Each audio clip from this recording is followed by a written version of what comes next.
Hello everybody, welcome to Dirty Air. I'm your host Alex Lambert, and let's talk about the craziest Coca Cola 600 ever. It was absolutely insane. We got it all. We got a flip, but Chris Buescher actually landed on his roof. We got two really big wrecks at the end of this thing, and then we got a somewhat surprise winner, at least for this race, because he was not running up front most of the event, and he was able to sneak up there at the end and get the win. An absolutely insane, exciting finish, and a whole lot of chaos. Probably the most chaotic Coca Cola 600 in NASCAR history, potentially. I said last week in my video, or actually this week in my video, well, I guess now it's last week because this is Monday. I said last Thursday in my video that this could be the craziest Coca Cola 600 in Charlotte that we ever see.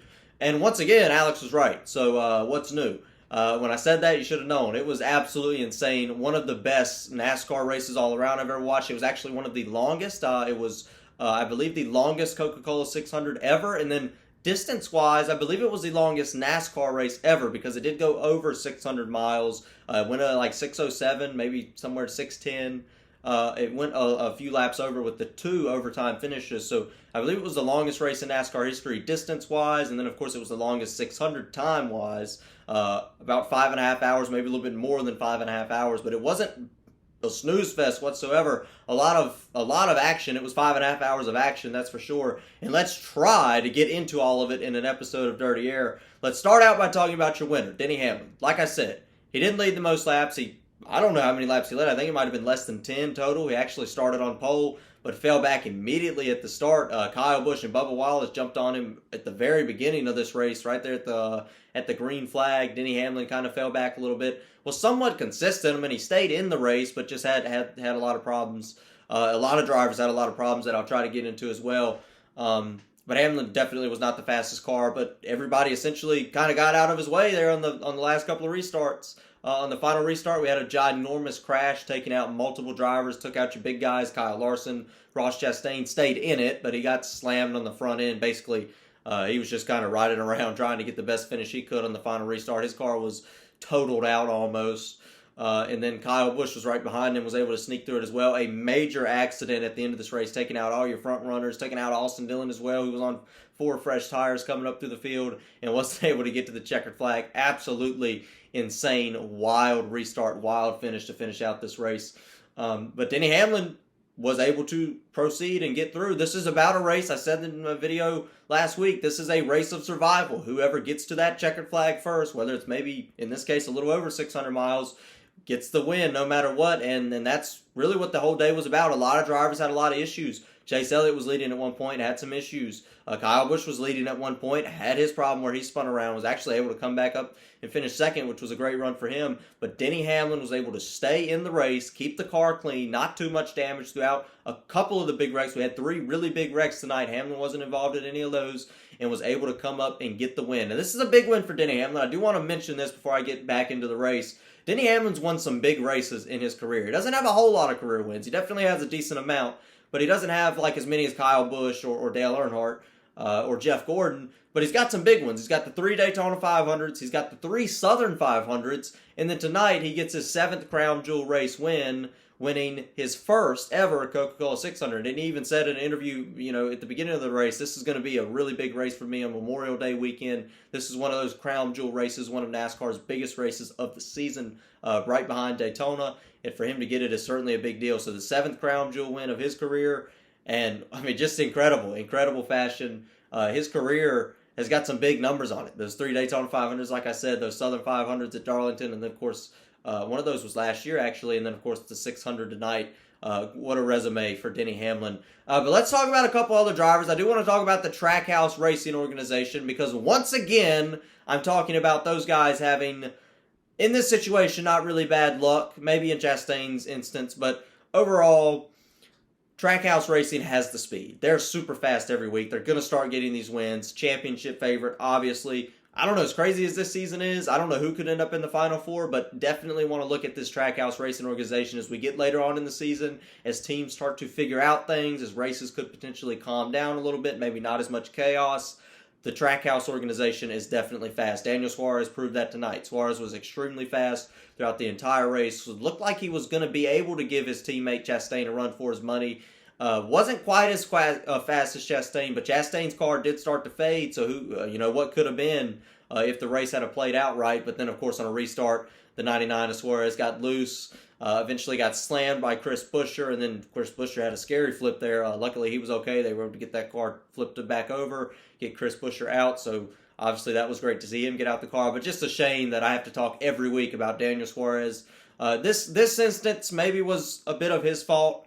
Definitely a driver error potentially, but these cars are very hard to drive. They're not easy to drive, these cars, at all, as William Byron said in his interview after his wreck that he was involved in. Like I said, there was over half the cars in this race did not finish. So we got a lot of interviews before the checkered flag, actually.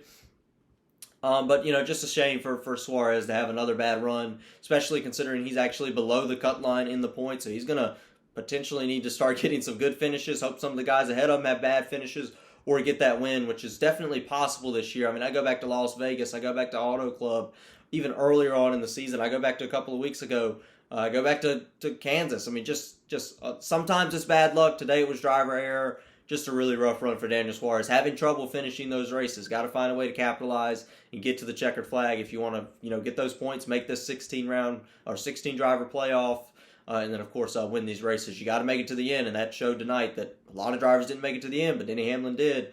Chastain dominated the second half of this race. This is a race that in Charlotte is a track, and they talked about it in the broadcast. This is a track very sensitive to sunlight, track temperatures, all sorts of stuff. So when you start this race under daylight conditions, it looked like Chase Elliott was really fast. But as the nighttime came in, that's when the Trackhouse team, Suarez and Chastain, really took command of this race. And Chastain took command by essentially dominating the second half of the race. I mean, leading the most laps, was very consistent, was kind of blowing out everybody else. And then on a restart, all of a sudden, Chastain's car faded. I don't know, that could have been the change in track conditions. It might have got too cool for those cars.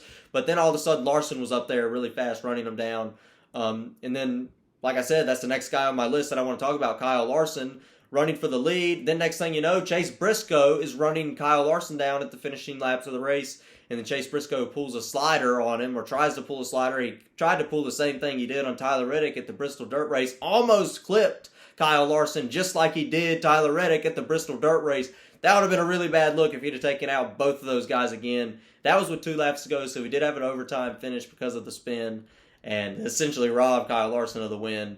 I almost thought it was going to be a repeat of the Bristol Dirt, the way that was looking. But a shame for Kyle Larson. Kyle Larson had the worst race of his life, he said on the radio. It was a crazy start the first half of the race. Loose tire, loose wheel, loose wheel, loose wheel. Same thing with Kyle Busch. Loose wheel, loose wheel, loose wheel. Started the back, penalty. It was absolutely insane. Got caught up in some incidents. Spun, hit the wall a couple of times. It was like never ending for Kyle Larson in the first half of the race. Then we get to the second half of the race. It was such a long race, 600 miles. Then everything goes right for Kyle Larson until the very end when he gets caught up in that big wreck, essentially taking him out of any chance for the win. So a really rough night for Kyle Larson. But hey, after all that happened, I think all you can do at this point is say, let's take the 9th place finish and let's go to St. Louis next week. Wow, what a way to stay in it. And I've become a major Cliff Daniels fan just because of the way he's able to keep his driver so calm and collected during these races. If you go back to a couple of races last season, the Charlotte Roval's a good one. He was below the cut line at one point, was going to miss the cut line to make the third round of the playoffs, was able to regroup, get that car right. It had a lot of damage, was able to regroup, keep going, keep moving forward. Cliff Daniels was able to keep everybody calm, and they won that race. That was also at Charlotte. That was at the Charlotte Road Course, though.